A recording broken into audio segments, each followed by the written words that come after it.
Boa tarde, pessoal. Tudo belezinha com vocês? Vamos falar um pouquinho hoje sobre SEO. Primeiro, meu nome é Luan Cícero Schwertner. Eu sou Dev Front-End e analista de SEO no Biologia Total, que é uma empresa de educação online. Eu sou um dos organizadores da comunidade WordPress de Floripa. Então, caso algum de vocês viajarem para Floripa nas férias e afins, procurem no site Meetup, lá que a gente faz encontros mensalmente. Eu tenho também um site pessoal que eu posto alguns posts sobre SEO, front-end e WordPress. E aqui tem minhas duas redes sociais que eu sou ativo, que é o Twitter e o GitHub. Os links não precisam se preocupar, que depois eu vou postar o link do slide no Twitter. Beleza? Aqui tem informação. Vai ter memes do Choque de Cultura também. O SEO hoje é uma parada ainda que é muito desvalorizada, porque o pessoal ainda entende que não é importante e que não vale a pena investir num profissional focado em SEO. E nada melhor do que mudar essa opinião das pessoas com números, com informação, certo? Aqui temos dados da importância de se fazer SEO. A primeira posição do Google tem uma taxa de clique de 34,36%. Isso é uma porcentagem muito alta, então se você conseguir essa proeza de ficar na primeira posição, você vai acabar roubando muito clique, tendo uma taxa de visitação muito alta. 60% dos cliques vão para os 3 primeiros sites. Então, se você está entre os 3 primeiros sites, também a chance de você vender, do seu cliente, do usuário achar o seu site é muito maior. E o número mais assustador de todos é o último aqui. 75% dos usuários nunca clicam em sites que não estão na primeira página do Google. E isso aqui é um cenário muito real hoje para sites que não são otimizados no SEO. E imagina um cenário que você tem uma métrica que você vende, sei lá, para vender um produto, você precisa ter 10 mil acessos.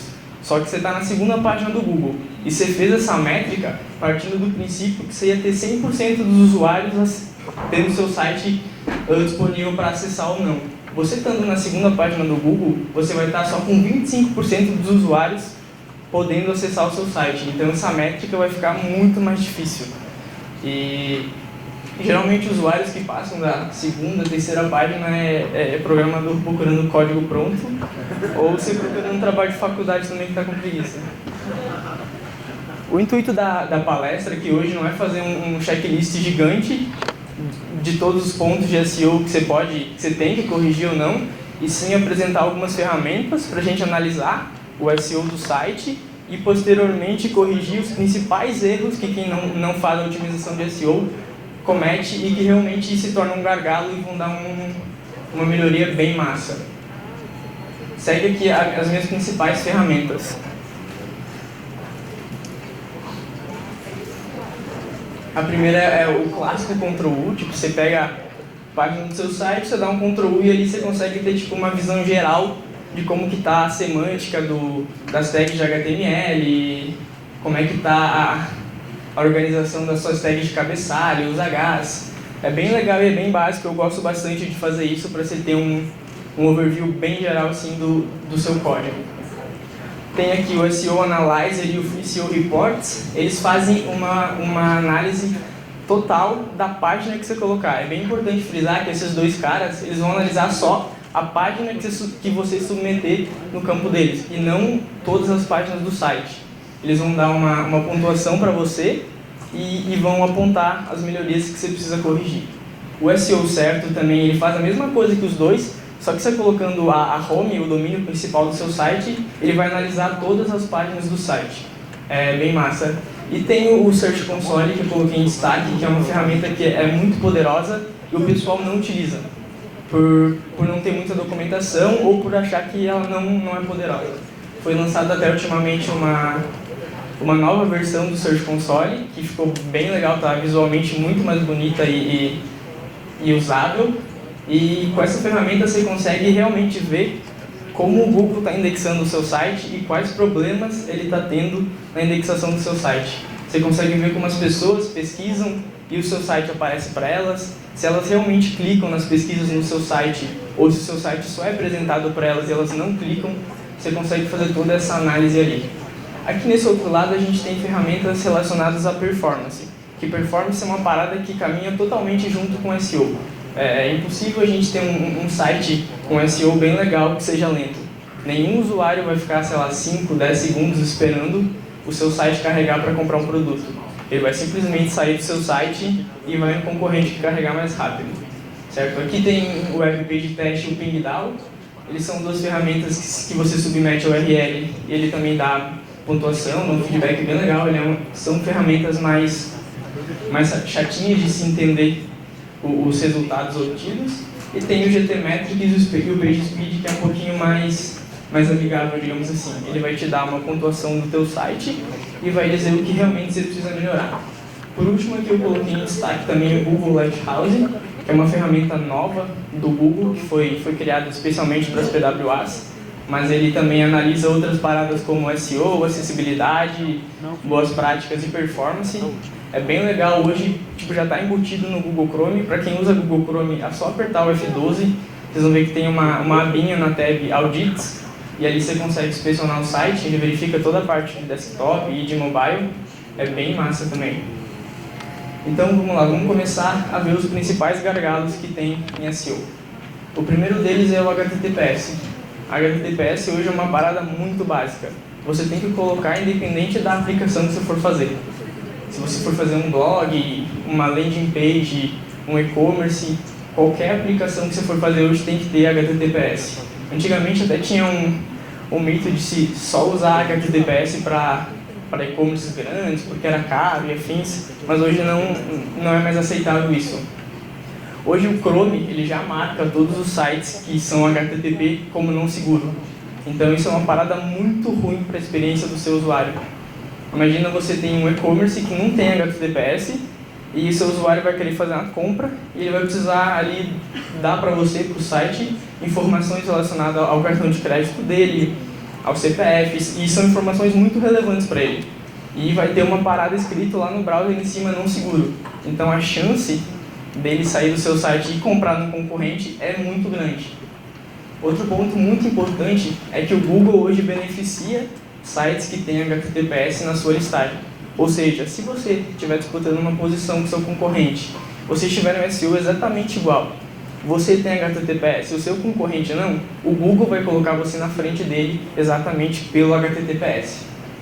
E uma grande desculpa que tinha antigamente é que o certificado digital era caro.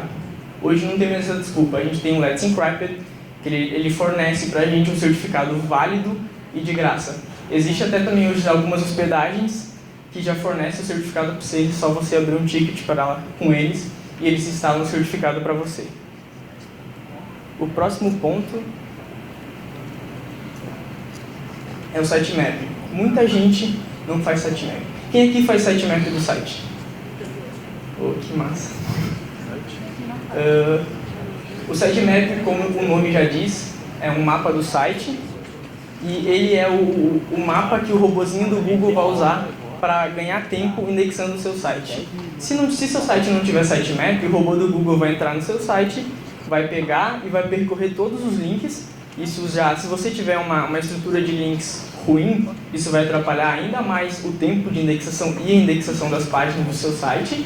E ele vai pegar o robozinho do Google, vai passar link por link e vai indexando a página. Então, ele vai demorar um tempo bem grande até achar todas as páginas do seu site, certo?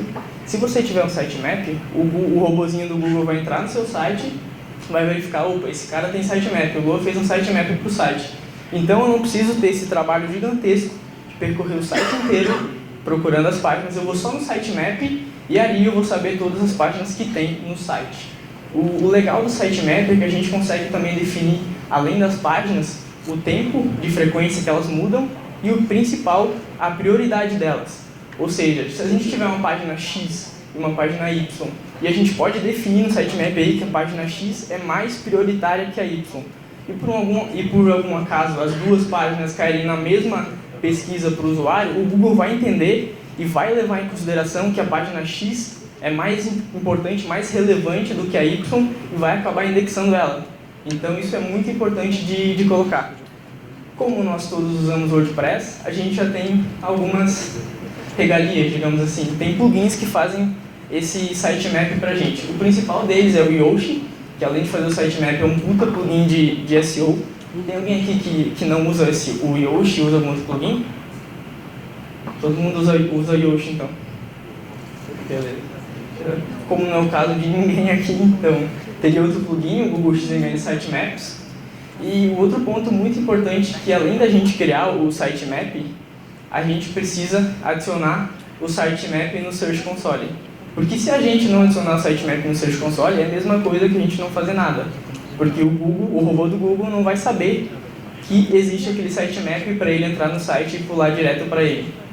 A gente precisa muito adicionar lá. O legal do Yoast, na geração do sitemap deles, não sei se vocês já perceberam, quando você vai ver o sitemap, ele gera um index, sitemap underline index. E dentro daquele cara tem vários sitemaps. Ele separa entre tag, pages, posts. Isso é bem legal porque ele já está escalando o sitemap do seu site para ele poder crescer. Porque hoje tem um limite de 50 mil itens por sitemap. Então se você fizer um sitemap e juntar tudo, vai acabar tendo mais coisas no mesmo lugar. O Yoast já pega e separa para você e deixa bonitinho para você conseguir escalar ele muito mais fácil. Outro ponto é o site responsivo. Esse aqui é um slide que eu fico muito afim de tirar fora porque eu acredito que as pessoas não façam mais site que não seja responsivo, mas eu ainda vejo alguns sites que não são responsivos e isso é muito ruim. Porque você está proporcionando uma experiência para o usuário de acessar o seu site muito mal.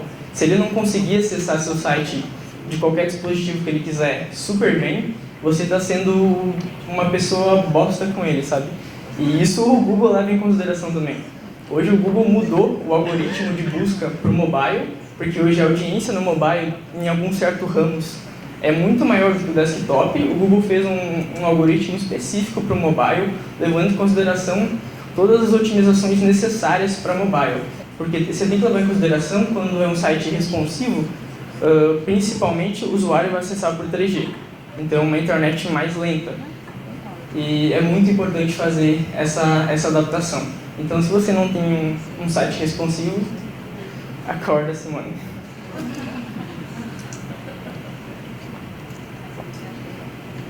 O outro ponto é o URL amigável.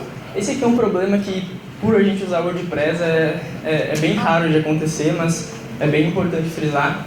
A URL é um dos parâmetros que o Google leva em consideração para mostrar o seu site ou não na pesquisa do usuário. Por exemplo, se o seu usuário pesquisou por camiseta preta básica e a URL do seu site for como o primeiro exemplo, o Google não vai ter como saber que aquele produto ali, P123, significa uma camiseta preta.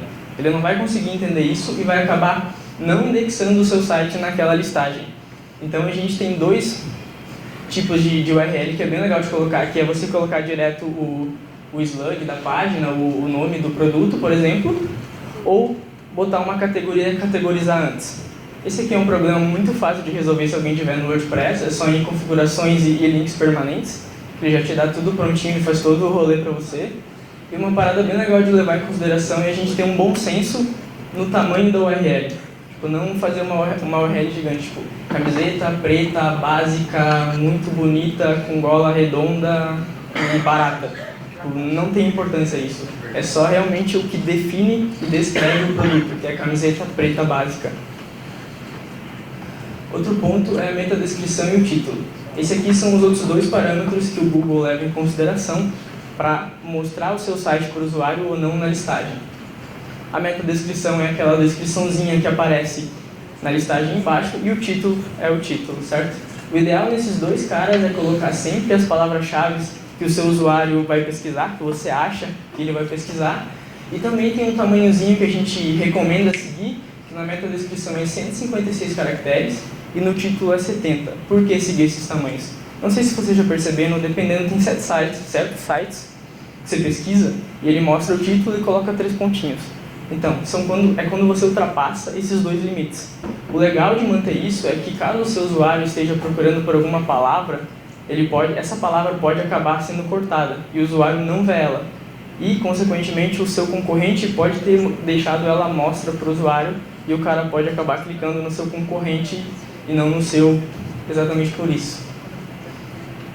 Outro ponto são as tags de cabeçalho. As tags de cabeçalho são os famosos Hs. o H1, o H2, o H3. E é muito importante usar eles corretamente. Uma parada que o pessoal usa demais, e eu fico muito puto com isso, é que o cara precisa colocar um texto grande e ele vai lá e faz o quê? Coloca um H1. Daí tipo, é um telefone. Ele ficou com preguiça de ir no CSS e colocar um font size grande e ele vai lá e coloca o fucking de um H1, velho. E não pode, mano. Tem o CSS foi feito exatamente para você estilizar a parada. E as tags de cabeçalho são, ao contrário, são feitas exatamente para dizer que aquilo é um título, para dizer que aquilo é um subtítulo. Então, se você colocar um H1 no telefone, você vai estar dizendo para o Google que o título daquela página é um telefone. E não faz nenhum sentido, sabe? É muito importante respeitar isso. Além de usar elas corretamente, elas têm uma hierarquia. Você já consegue ver na própria tag. É H1, H2, H3, H4. E isso tem que ser respeitado. Aqui tem dois exemplos de uso. O primeiro está sendo usado errado e o segundo está sendo usado certo. Qual que é o problema? O primeiro, o cara colocou um título, beleza. Depois ele colocou um subtítulo. Depois ele pulou direto para o H4.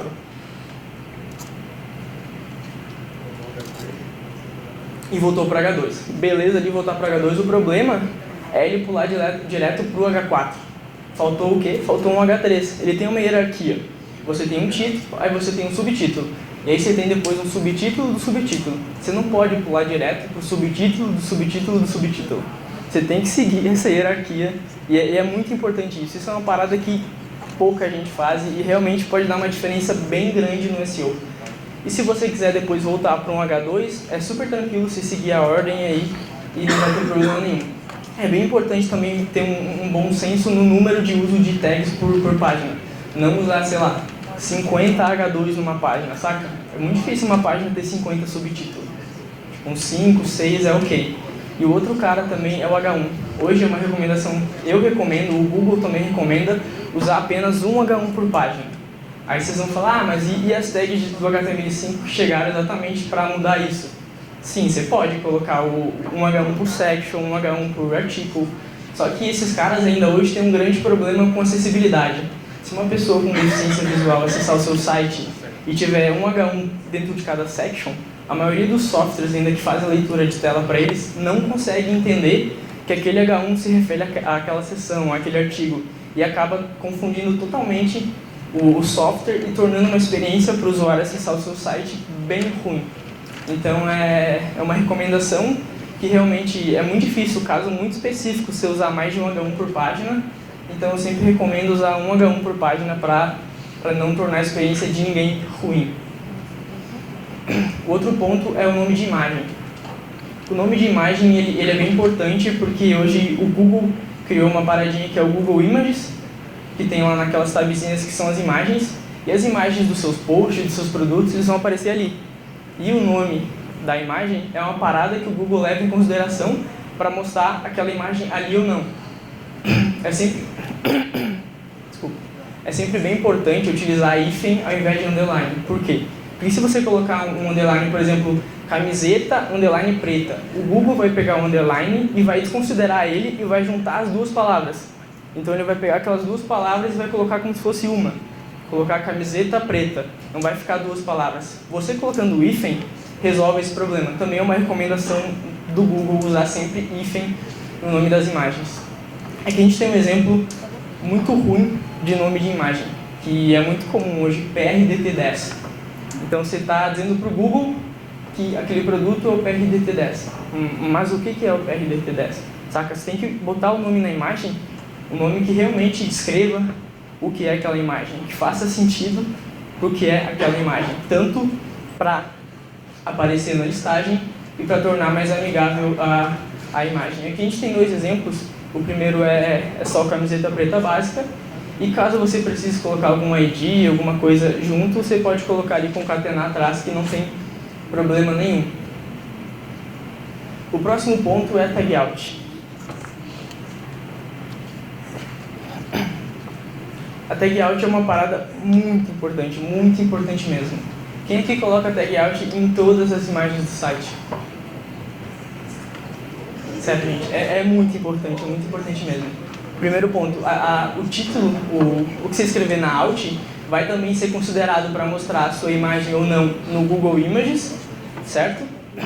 Ele também é quando, se por um acaso a imagem do seu site não carregar, ele mostra aquele errinho de imagem e aparece um texto junto. Esse texto que aparece é o texto alternativo, é a tag out. E o ponto mais importante de todos é que ele é fundamental para acessibilidade. Por exemplo, se você colocar uma imagem no seu site sem tag out e um deficiente visual for acessar o seu site, o leitor de tela vai chegar naquele ponto e vai falar para ele: isso aqui é uma imagem. Mas não vai conseguir descrever o que é aquela imagem, porque você não colocou a tag out. E daí a pessoa não vai conseguir entender realmente o que é aquela imagem. Então é muito importante colocar na tag out uma descrição que faça sentido da imagem, que a pessoa consiga realmente entender do que se trata aquela imagem. Fazendo essa evangelização da tag out, eu sempre ouvia muitas desculpas. Tipo, eu já tenho um site de 3 anos, que já tem muitos posts e muitas imagens e não tem tempo. É impossível eu ir inspecionando página por página qual imagem tem out ou não. Então eu fui atrás, hoje o pessoal tem um código bem legal com CSS e com 4 linhas a gente consegue pegar todas as imagens do nosso site que não tem o atributo out ou que o atributo out está vazio e a gente consegue estilizar ela. No caso aqui eu peguei todas essas imagens e coloquei uma borda vermelha de 6 pixels dashed. Aí é impossível você dar desculpa de falar que não sabe qual imagem está com out ou não. Se você se deparar no seu site com uma imagem com uma borda vermelha tracejada, ela não tem out. E aí você não tem desculpa de pegar e não saber qual tem out ou não. Você é obrigado a pegar e colocar out nessa imagem, beleza? E é 4 linhas, velho. É muito simples. E esse rolê da tag out precisa ser falado, é muito importante, gente. Eu coloquei aqui num outro ponto separadinho performance, porque como eu já falei no início, performance anda totalmente ligado com SEO, acessibilidade também. E além de a gente otimizar SEO, a gente tem que otimizar esses dois caras também. Não adianta otimizar só o SEO e deixar o site lento, o site não acessível, que o Google não vai dar tanto, digamos assim, moral para vocês. Uma das principais técnicas que realmente funcionam e que geralmente se tornam gargalos são imagens. Imagens não otimizadas se tornam gargalo.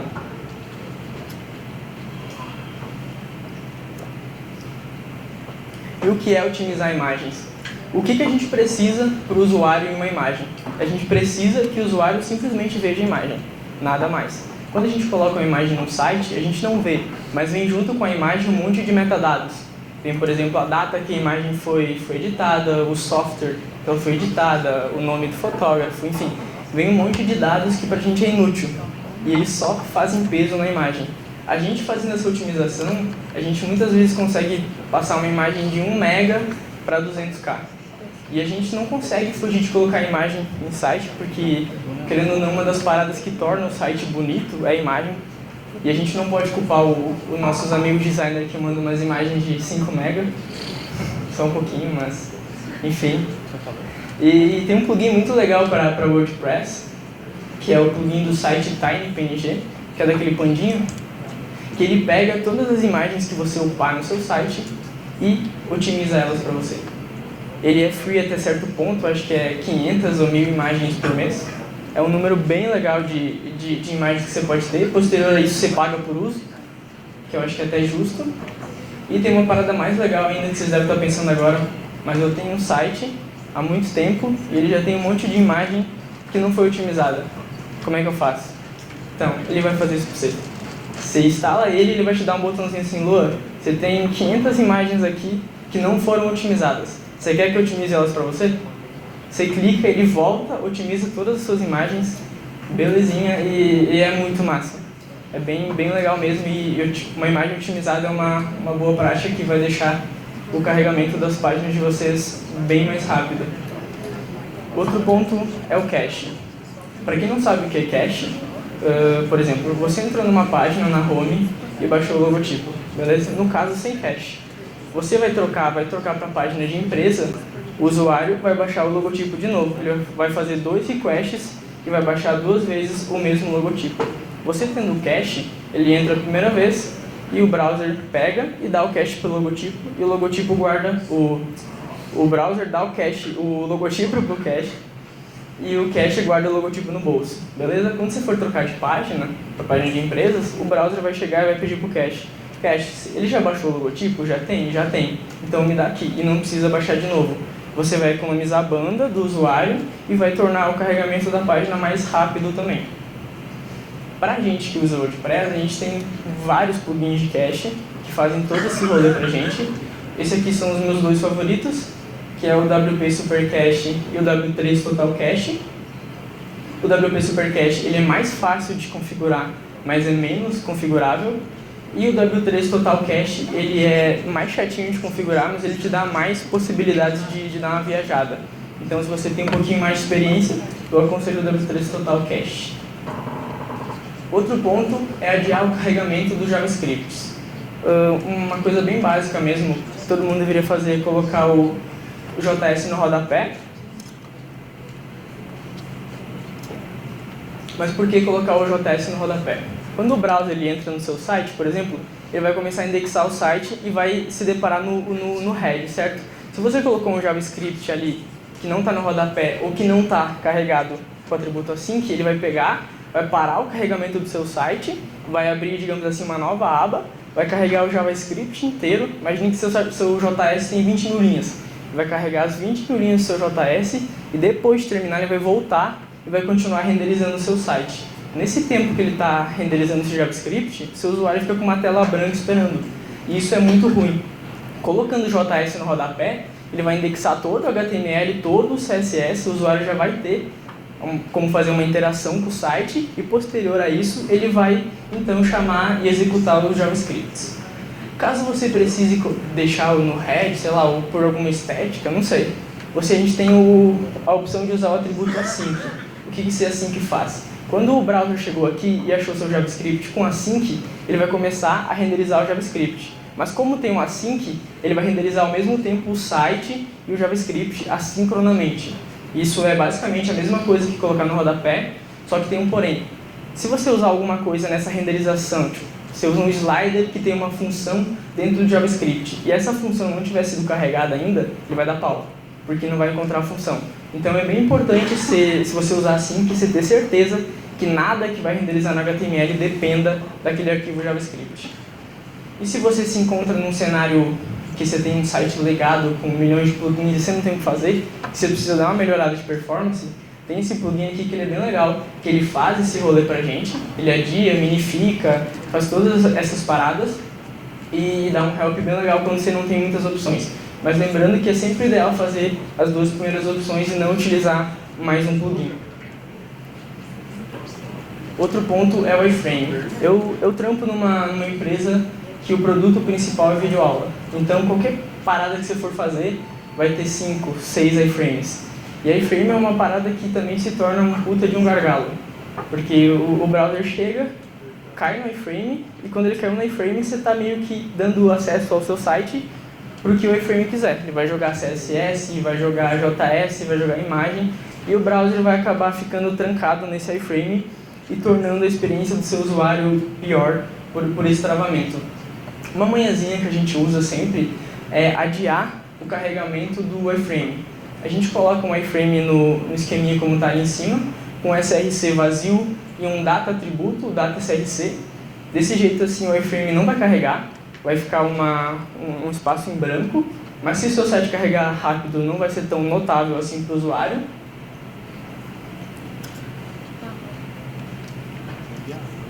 E com JavaScript a gente vai fazer todo o rolê. Aqui tem uma função que a gente pega todos os elementos iframe da página, a gente faz um laço de repetição e pega todos os atributos data src, que é o atributo do vídeo no caso, e joga no src. Só que o rolezão todo está aqui embaixo. Ó. A gente só chama essa função que realmente carrega os vídeos quando a Windows já foi carregada, ou seja, quando o usuário já está com o HTML todo para ele e ele já pode realmente interagir com o HTML e não vai ficar aquela parada em branco. Então, é bem legal fazer essa otimização, porque você não trava o usuário. Ele fica um espacinho em branco, se você quiser você pode colocar um mode, você consegue com JavaScript também saber se um iframe foi carregado ou não, aí você pode fazer esse loading e essa é uma boa prática. Lembrando sempre que SEO não é uma parada que você vai fazer hoje, que você vai otimizar hoje e amanhã a sua página vai estar em primeiro lugar. Isso é uma parada que é muito difícil colocar na cabeça de pessoas, chefes, clientes que não entendem de SEO. Você fala para ele, tá, eu vou otimizar o seu site e eu preciso de 5 meses para realmente ter um resultado. É muito difícil das pessoas entenderem isso, mas é real e é o que acontece. Então, para a gente realmente começar a ter resultado, a gente precisa de tempo. Porque imagine só que o Google, nós somos visitantes do Google. Então a pesquisa é a casa do Google, beleza? Então se a gente for um site novo, fizer uma página nova, a gente não vai ter confiança do Google ainda. Então a gente precisa de quê? De tempo para mostrar para o Google que o nosso site é uma pessoa legal e que ele realmente pode recomendar a gente para as outras pessoas. E como qualquer relação na vida, confiança precisa de tempo. E precisa de boas ações, que no caso seriam o nosso SEO, a nossa acessibilidade e a nossa performance. A gente utilizando tudo isso, a gente vai mostrar para o Google que nós somos pessoas bem legais. E o Google vai recomendar a gente para todo mundo e vai realmente dar a chave da casa dele para a gente. Então, tenham paciência, façam as otimizações que os resultados realmente vão vir. Beleza, pessoal? E era isso aí. Muito obrigado.